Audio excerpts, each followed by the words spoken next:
नमस्कार, आवाज स्पेशल में आपका स्वागत है। मार्केट और कारोबार की बड़ी खबरों के साथ ये स्पेशल बुलेटिन आपके लिए। सबसे पहले कुछ सुर्खियां। रिलायंस रिटेल की एग्जीक्यूटिव डायरेक्टर ईशा अंबानी को बड़ा सम्मान। फोर्ब्स इंडिया लीडरशिप अवार्ड्स में मिला जेन नेक्स्ट एंटरप्रेन्योर का खिताब। सम्मान के लिए ईशा ने कहा thank you. Thank you so much. This is to my parents who inspire me endlessly, and to my children Prithvi, Adya and Krishna who motivate me every day. Thank you. केंद्रीय कर्मचारियों और पेंशनरों को गुड न्यूज। सरकार ने महंगाई भत्ता 4% बढ़ाया। करीब 48 लाख कर्मचारी और 70 लाख पेंशनधारियों को मिलेगा फायदा। उज्ज्वला गैस धारकों को 200 रुपए की सब्सिडी भी। सीएनबीसी आवाज की खबर पर मोहर। डेट म्यूचुअल फंड के निवेशकों पर बढ़ेगा टैक्स का बोझ। डेट एमएफ में संशोधन लोकसभा में पास। लॉन्ग टर्म कैपिटल गेन और इंडेक्सेशन का नहीं होगा फायदा। एफएनओ ट्रेडिंग होगी महंगी। फाइनेंस बिल में सिक्योरिटीज ट्रांजैक्शन टैक्स बढ़ाने का ऐलान। ऑप्शन और फ्यूचर्स में 25% अब ज्यादा लगेगा टैक्स। न्यू पेंशन स्कीम में बदलाव की तैयारियां। पेंशन स्कीम की समीक्षा करेगी सरकार। वित्त मंत्री ने किया ऐलान। वित्त सचिव की अगुवाई में कमेटी का गठन।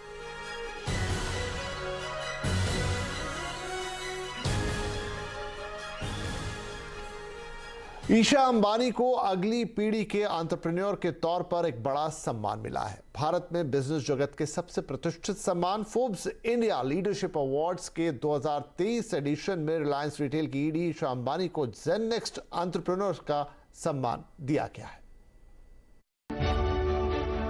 Forbes India leadership awards corporate excellence, visionary leadership, business में इनोवेशन और सक्सेस का सबसे बड़ा acknowledgement.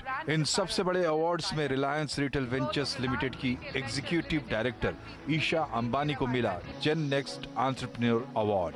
Ladies and gentlemen, keep the applause going.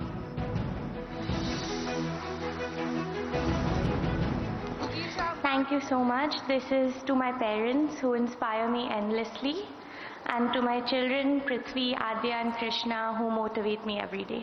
Thank you. L&T को इंजीनियरिंग एंड कंस्ट्रक्शन जायंट बनाने और सीमलेस सक्सेशन को अंजाम देने वाले कंपनी के non executive chairman am Naik को इस बार का लाइफ टाइम अचीवमेंट अवार्ड दिया गया। सीईओ ऑफ द ईयर का अवार्ड हासिल किया टाइटन के सीके वेंकटरमन ने। अपने 12वें साल में फिला ने अवार्ड्स की 5 नई कैटेगरी शामिल की है। इसमें बूटस्ट्रैप्ड हीरो का अवार्ड नॉइज के को फाउंडर्स गौरव खत्री और अमित खत्री को, क्लाइमेट वॉरियर्स बैनियन नेशन के राज मदन गोपाल और मनी वाजी पेयाजुला को, स्काई रूट एरोस्पेस के पवन कुमार और नागा भारत डाका को emerging innovator award, star cement के राजेंद्र चमड़िया को रीजनल गौलियत अवार्ड और टाटा कम्युनिकेशन के अमर स्वामीनाथन को टर्न अराउंड स्टार अवार्ड मिला। ब्यूरो रिपोर्ट, सीएनबीसी आवाज।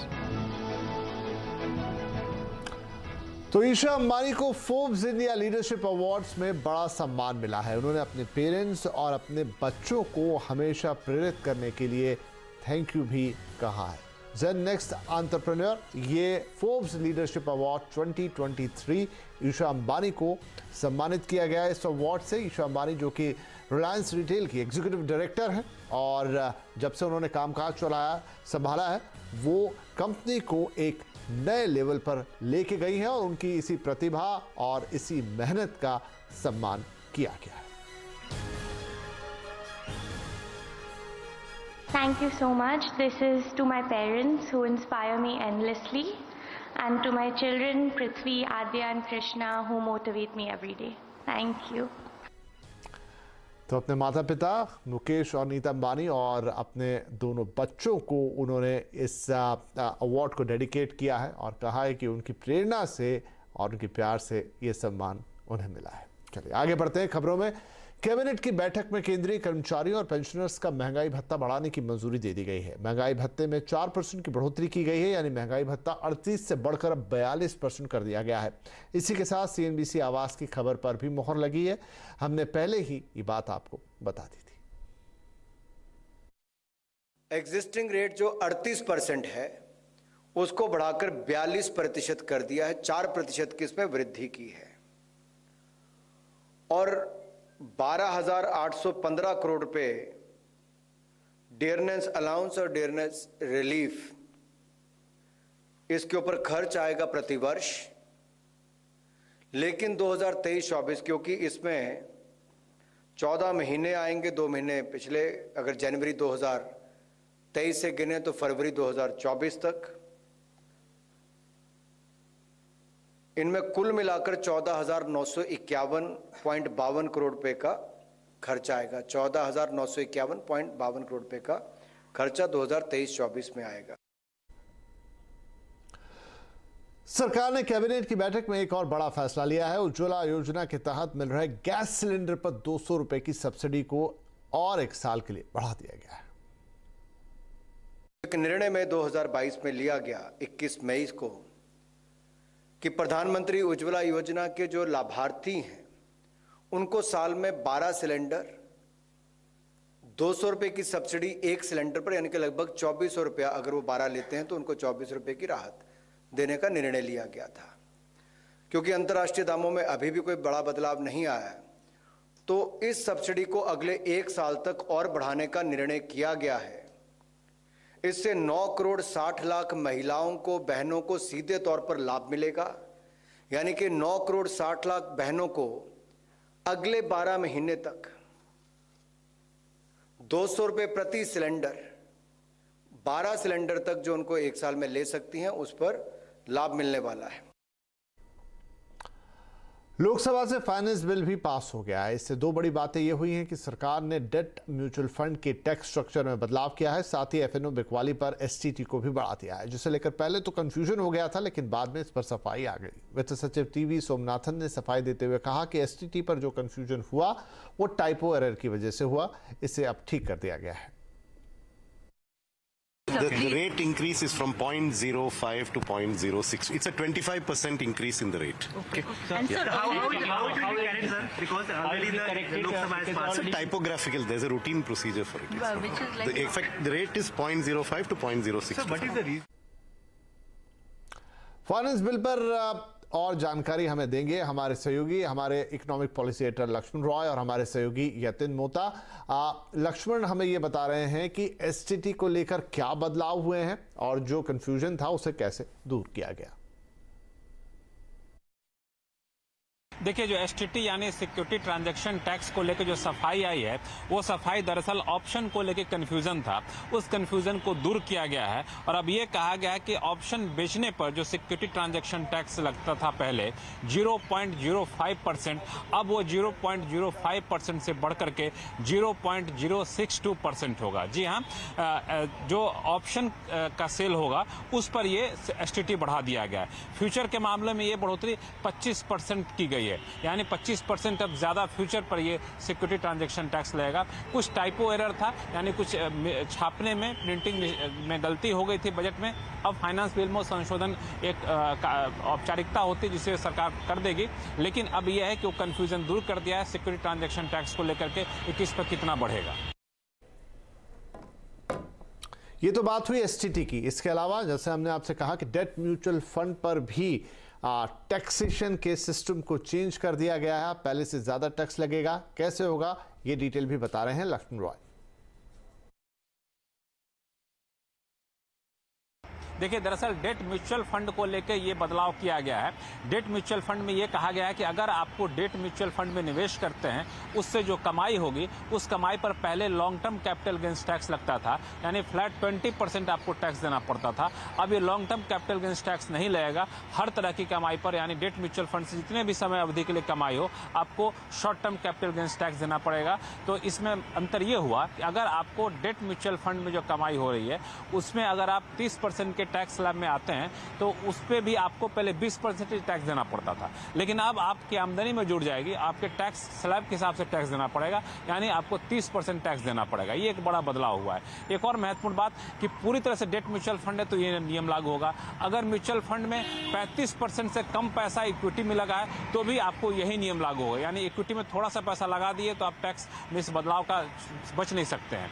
और एक और महत्वपूर्ण बात, ये सारे बदलाव जो है 1 अप्रैल से लागू होंगे, यानी अगले महीने की पहली तारीख से जो निवेश किया जाएगा उस पर लागू होंगे। उससे पहले जो निवेश किया गया है उस पर ये लागू नहीं होंगे। अब कुछ और खबरों का रुख करते हैं। देश का टेक्सटाइल कारोबार इस वक्त मुश्किल दौर में है क्योंकि ब्याज दरें बढ़ी हुई हैं और रॉ मटेरियल्स के दाम में भी उछाल है। ऊपर से दुनिया के बाजारों में डिमांड भी घटी है। ऐसे माहौल में इस सेक्टर को कैसे उभारा जा सकता है, ये एक बड़ा सवाल है। देखिए रिपोर्ट। देश की अर्थव्यवस्था में योगदान देने वाले टॉप 5 सेक्टर में टेक्सटाइल भी है। कपड़ों की छोटी बड़ी मिल में लाखों लोग रोजगार पाते हैं। 3 साल पहले बैंकों के ब्याज दर घटने के कारण कपड़ों की कई फैक्ट्री खुल गई और कमाई भी होने लगी। लेकिन जहां 2019 में बैंक से 6.65% ब्याज पर लोन मिल जाता था, उसी लोन पर आज 9.55% ब्याज लगता है। मतलब इंडस्ट्री के ऊपर ब्याज का 3% अतिरिक्त बोझ। इसके अलावा महंगा कोयला, कॉटन के दाम में भारी उठापटक, टेक्नोलॉजी अपग्रेडेशन पर केंद्र की स्कीम का बंद हो जाना, ग्लोबल डिमांड में भारी कमी आना, इन सारी वजहों को मिला-जुला कर आज इंडस्ट्री बड़ी परेशानी में है। टेक्सटाइल यूनिट काफ़ी मुश्किलों का सामना कर रहे हैं।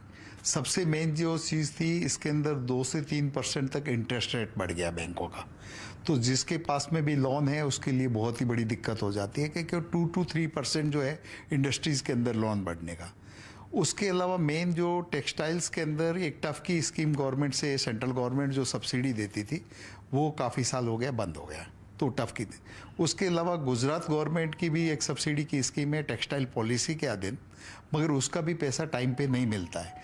जब कोई भी इंडस्ट्रीज़ के अंदर पैसे की ज़रूरत होती है, जब इंडस्ट्री चालू होती है, जब उस समय उनका सही टाइम पे पैसा नहीं मिलता है तो बहुत ही बड़ा प्रॉब्लम्स इंडस्ट्रीज़ के लिए आता है। जानकारों का कहना है कि टेक्नोलॉजी अपग्रेडेशन फंड स्कीम को फिर से चालू करना चाहिए, इंपोर्टेड कोयले को सस्ता करना चाहिए, कॉटन के दाम में स्थिरता लाई जानी चाहिए और जहां टेक्सटाइल इंडस्ट्री है उन राज्यों को केंद्र को कुछ छूट देना चाहिए। इस तरह के कदम से इंडस्ट्री को फिर से बढ़ावा दिया जा सकता है।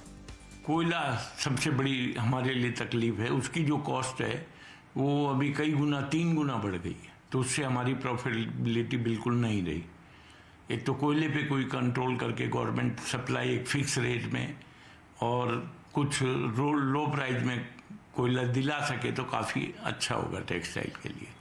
दूसरा टफ स्कीम पहले चलती थी, उससे हमको काफ़ी राहत होती थी, डेवलपमेंट करने में, कोई भी न्यू मशीनें लगाने में थोड़ी हिम्मत हो जाती थी। अब टफ स्कीम है नहीं, तो गवर्नमेंट दोबारा टफ स्कीम के बारे में विचार करे तो काफ़ी अच्छा हो। दुनिया में मंदी के चलते अभी ग्लोबल बाजार से उम्मीदें कम है और फिलहाल भारत का कपड़ा कारोबार घरेलू मांग के भरोसे चल रहा है। टेक्सटाइल का जीडीपी में अच्छा योगदान है। अगर सरकार कुछ अच्छे कदम उठाती है तो न केवल इस सेक्टर को फायदा होगा, लेकिन भारत में लाखों नए रोजगार का सृजन भी हो सकता है। केतन जोशी, अहमदाबाद। तो आवाज स्पेशल में यहाँ पर लेंगे एक छोटा सा ब्रेक के बाद कारोबार और मार्केट की कुछ और अहम खबर।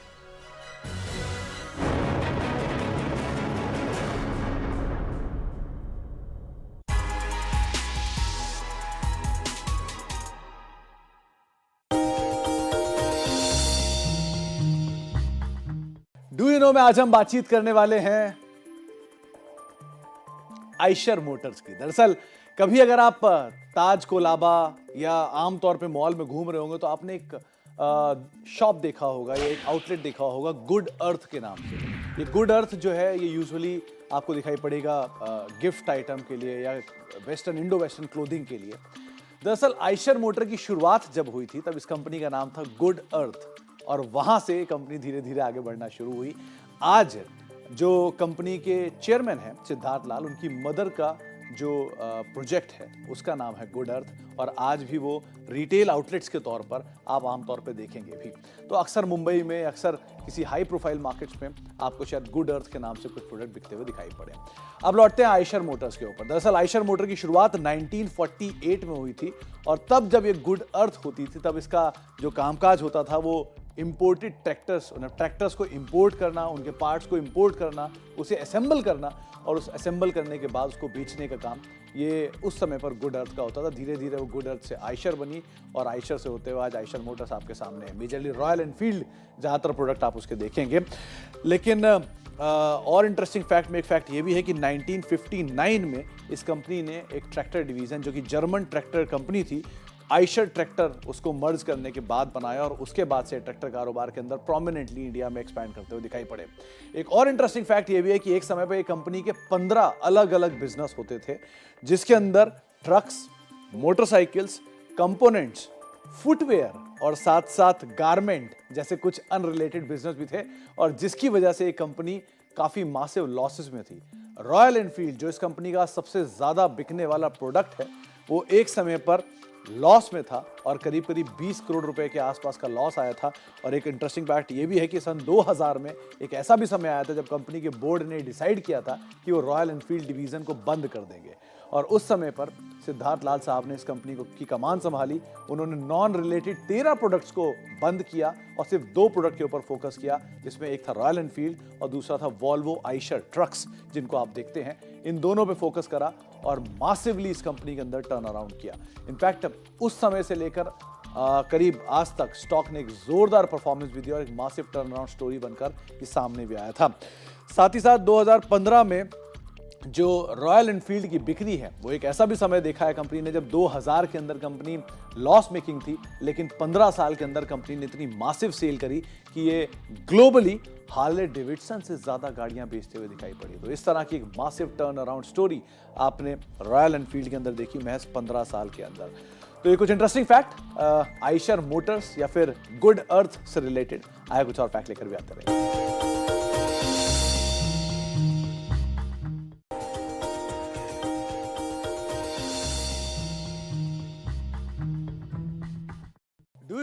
आज हम बातचीत करने वाले हैं लम्ब्रेटा स्कूटर के बारे में। दरअसल जो भी लोग अपने 30s, 40s या 50s की रेंज में हैं, उन्होंने स्कूटर के बारे में काफ़ी कुछ सुना होगा, और शायद उनके घर में एक लम्ब्रेटा स्कूटर हो भी। तो लम्ब्रेटा के बारे में बहुत सारे इंटरेस्टिंग फैक्ट है, लेकिन कुछ इंटरेस्टिंग फैक्ट में पहला फैक्ट ये है कि लम्ब्रेटा इंडियन ब्रांड नहीं है। दरअसल ये एक इटालियन ब्रांड है जिसको इंडिया में इंपोर्ट करके बेचा जाता था, और धीरे धीरे करके फिर इसको इंडिया में इसके लाइसेंसेस को होल्ड कर दिया गया। तो लम्ब्रेटा जो कि एक इटालियन ब्रांड है, दरअसल इस कंपनी का नाम, इस प्रोडक्ट का नाम, लम्ब्रेटा का नाम जो है वो इटली का एक मिलान का एक सबब है, जिसके नाम पर ये नाम पिक किया गया है, और वहीं पर ही मेजरली इसकी शुरुआत हुई थी। तो जिसके बाद धीरे धीरे ये नाम प्रचलन में आया और बाद में लम्ब्रेटा के नाम से फेमस भी हुआ। इनोसेंटी जो इस कंपनी को, इस प्रोडक्ट को बनाती थी, दरअसल वो शुरुआत में स्कैफोल्डिंग बनाती थी कंस्ट्रक्शन कंपनीज के लिए, और कहा जाता है कि वो बड़े बड़े उपकरणों की पार्ट्स से ही उन्होंने इस स्कूटर की शुरुआत की थी, और इसीलिए शुरुआती स्कूटर बहुत मजबूत और बहुत भारी भरकम होता था। भारत में ये इसलिए भी प्रचलित था क्योंकि ये पहला स्कूटर था जिसमें 4 लोग आसानी से एक परिवार के बैठ सकते हैं, तो अभी इसका जो ट्रेंड है वो बढ़ता हुआ दिखाई पड़ा। इसके अलावा शुरुआत में एक ब्रिटिश कंपनी जिसका नाम था ऑटोमोबाइल प्रोडक्ट्स ऑफ इंडिया, उसने इसकी असेंबलिंग शुरू की थी इंडिया में, और धीरे धीरे करके उसे बेचना शुरू किया। लेटर ऑन 1972 में स्कूटर्स इंडिया लिमिटेड, जिसको जो सरकारी कंपनी थी, उसने इस कंपनी का राइट ले लिया। तब इस कंपनी का नाम लम्ब्रेटा से बदलकर लैम्बी रख दिया गया, और उसके बाद उन्होंने इसको बेचना शुरू किया। और कुछ और इंटरेस्टिंग पार्ट या इंटरेस्टिंग स्टोरीज की अगर बात की जाए तो आज तक लम्ब्रेटा का जो राइट है वो स्कूटर्स इंडिया के पास है। स्कूटर इंडिया के कुछ और प्रचलित प्रोडक्ट्स की अगर बात की जाए तो उसमें आपको विजय सुपर, दूसरा इंटरेस्टिंग नाम जो कि सुनाई पड़ेगा, विक्रम का एक टेम्पो आपको आमतौर पर दिखाई पड़ता है, स्पेशली लखनऊ जैसे शहर में अगर आप जाएंगे तो वहाँ पर विक्रम के नाम से इनके कई सारे 3 व्हीलर या टेम्पोज चलते हुए दिखाई पड़ेंगे, वो भी स्कूटर्स इंडिया के हैं। साथ ही साथ लैम्ब्रो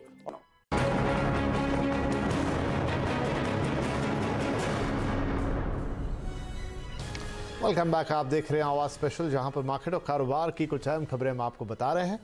न्यूज़ 18 नेटवर्क पर हम राइजिंग इंडिया के तीसरे एडिशन की अनाउंसमेंट करने के लिए बेहद उत्साहित है। राइजिंग इंडिया एक ऐसा मंच जहां पर भारत की सफलता और विकास की कहानी को सेलिब्रेट करने के लिए कुछ सबसे बड़ी और सबसे प्रभावशाली हस्तियों को एक साथ हम लेकर आते हैं। इस साल की थीम होगी रियल हीरोज। इन लोगों ने हमारे देश में एक सकारात्मक बदलाव लाने में भरपूर मदद की है। ऐसे एक नायक हैं सीवी राजू। देखते हैं इनकी कहानी। जब विकास की राह पर चलते हमारा पारंपरिक ज्ञान लुप्त होने लगता है, तब सीवी राजू जैसे लोग ही, जिनकी पहचान उनकी कारीगरी है, आगे बढ़कर इसका समाधान निकालते हैं। इनकी परवरिश विशाखापत्तनम के एटीकोप्पका गांव में हुई, जहां पारंपरिक विधि से सदियों से बच्चों के लिए लकड़ी के खिलौने बनाए जाते हैं। लेकिन एक समय ऐसा भी आया जब लगा कि इस प्रथा की इस नई दुनिया में कोई जगह नहीं बची है। In year 1988, the income is very, very low when compared to the agricultural labor income. Then we started a case study on this, and the findings that we found, the lack of quality conscious, at the same time lack of diversification. समस्या समझने के बाद CV Raju तुरंत उसका समाधान ढूंढने में जुट गए। उन्होंने पौधों और उनकी जड़ों, छाल, तनों और अन्य प्राकृतिक स्रोतों को इस्तेमाल कर केमिकल रहित रंगों की खोज की और अपने साथी कलाकारों के साथ मिलकर रोजगार की रफ्तार को बढ़ाया। लेकिन केवल बेहतरीन खिलौने बनाना काफी नहीं था, इन खिलौनों को बाजार तक पहुंचाना भी बहुत जरूरी था। And most of these artisans, they confine only 5 to 6 different items, which they are not supporting and credible to their income and their expenditure.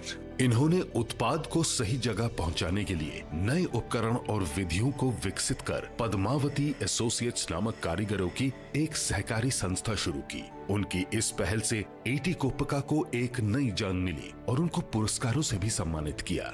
उनकी सफलता को स्वयं प्रधानमंत्री श्री नरेंद्र मोदी जी ने भी सराहा है और मन की बात में इनका जिक्र भी किया है।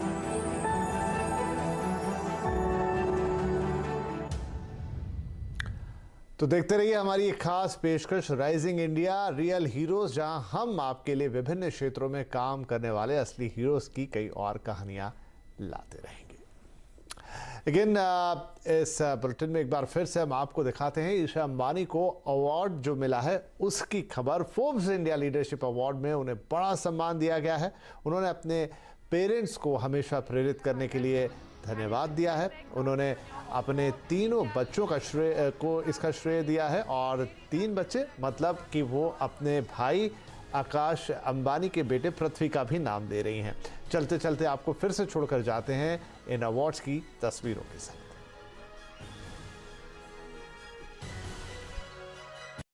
Thank you so much. This is to my parents who inspire me endlessly, and to my children Prithvi, Adya and Krishna who motivate me every day. Thank you.